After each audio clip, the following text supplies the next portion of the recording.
Hey, what's going on, guys? Well, I got crazy hair going on. Hey, so 9/11 here at the house, hanging out at the pool, having a good time, relaxing. This is my birthday, and it is, of course, 9/11. So I just wanted to come do a semi-quick video. It's kind of a rough day today. I was in the military from '99 to 2005. I was deployed when 9/11 happened. It happened 18 years ago today, and man, it was a pretty crazy day. So with it being my birthday, I had the day off. I was part of what's called the protocol section. I worked in vehicle operations. I was one of about 20 people that had the training and the security clearance to drive dignitaries around, VIPs, generals, colonels, House of Representatives, all the important people. So I had that day off. I got a phone call early. Being in Alaska, we were 4 hours behind New York time. And a buddy of mine said, "Hey man, you need to turn on the news." So, I got up, tried to turn the TV on. Before I could turn the TV on, I got another call, and it was my commander. And he told me that he needed me to report immediately on base, go to the housing on what we call the Colonel's Row, and pick up a 4-star general and take him to his plane immediately. He said, "Don't worry about throwing on a uniform. We have a police escort for you at the gate. Blow through the gate and just get here as quick as you can." I didn't know what was going on. I didn't have enough time to turn on the TV. So I threw some clothes on. I got in my truck and I drove as quick as I could to get to the base. They already had my vehicle information, so once I showed up, 3 police officers were already there waiting for me. They waved me through the gate, and they escorted me over to Colonel's Row is what they call it. We were going probably about 60, 70 miles an hour on base. Had a hard time actually keeping up with them, and went to the squadron. I jumped in a SUV that we had that was marked for dignitaries, jumped in that vehicle, drove over to the Colonel's Row, and had a 4-star general, which actually happened to be the 4-star PACAF commander that was in town. He got into the SUV, then we were escorted over on the airfield. Normally you had to drive around the airfield and access it from a certain point. They told me to cross over the runway directly and drop him off directly at this plane.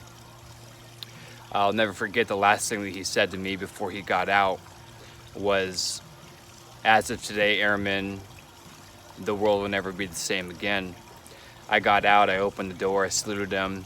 They ushered him on the plane, got back in the SUV, drove back to the squadron to return the vehicle.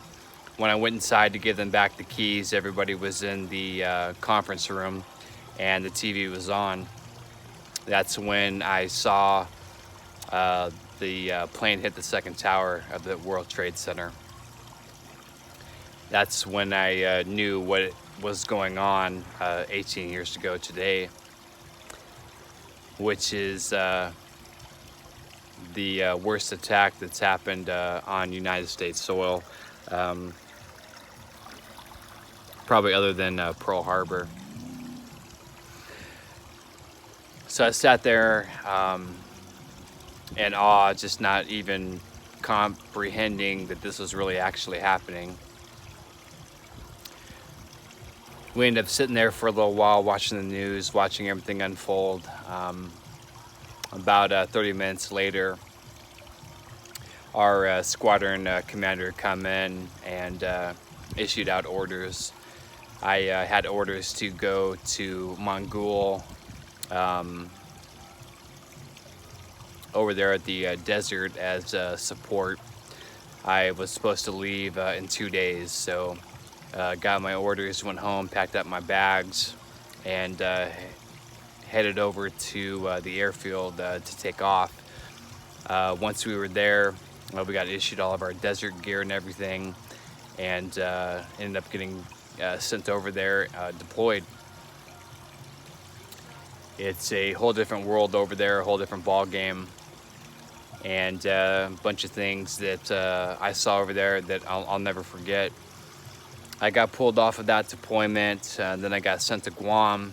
I spent 6 months over in Guam right afterwards, and there they had all the stealth fighters, the stealth bombers. Everybody was stationed there. We were there for support as vehicle operators, and they would load the planes up, you know, each day, each night, go over there and bomb them and then come back. And it was just a crazy time and an experience that I'll never forget. 9/11 is always kind of hard for me. I lost 3 good friends of mine in a convoy that we were on. I was supposed to take the lead vehicle because I was the highest ranking out of the group, and for some reason things got changed up. I ended up being the 4th vehicle, which is the middle vehicle in the convoy. And the first vehicle ran over a landmine and just destroyed the vehicle. There's images in my head that I've seen that I'll never be able to forget. A lot of Americans who haven't been in the military, who weren't there, who didn't see it, don't have any understanding of you know, what really goes through someone's mind going through something like that. You know, PTSD is a real thing, and it's something that needs to be taken very seriously, and something that's you shouldn't downplay at all. And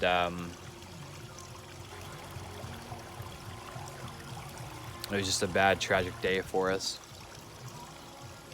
I don't really like talking about it too much. It's just something I've tried to suppress, but something that I'll never ever forget. To everybody that's out there today watching this video, never forget this this day that happened 18 years ago. It was very tragic. A lot of good people lost their lives, a lot of innocent people, and a lot of people that went over trying to defend this country. So I just wanted to get on and you know, do a video letting you guys know a little bit of what happened from my side, and just prayers be out there for the family, the ones that we lost, and everybody involved, even the firefighters, the rescue people. Even now, to this day, with all the dust and the debris, you know, they're still going through, you know, aftermaths of it, being sick and everything else. And, you know, it's, you know, people are dying even today over something that happened 18 years ago, and it's pretty messed up. I'm glad to see that the president reauthorized the money to help those that were involved and afflicted by it.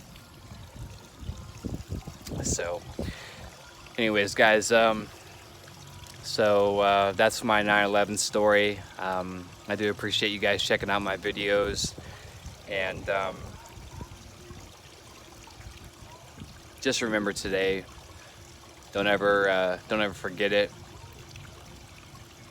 It was a very tragic day, and those lives lost don't ever need to be forgotten. So, all right, I'm gonna cut the video semi-short. So as always, guys, look out for yourself and one another, and I'll catch you guys in the next video. Hope everybody out there has a good day today. All right.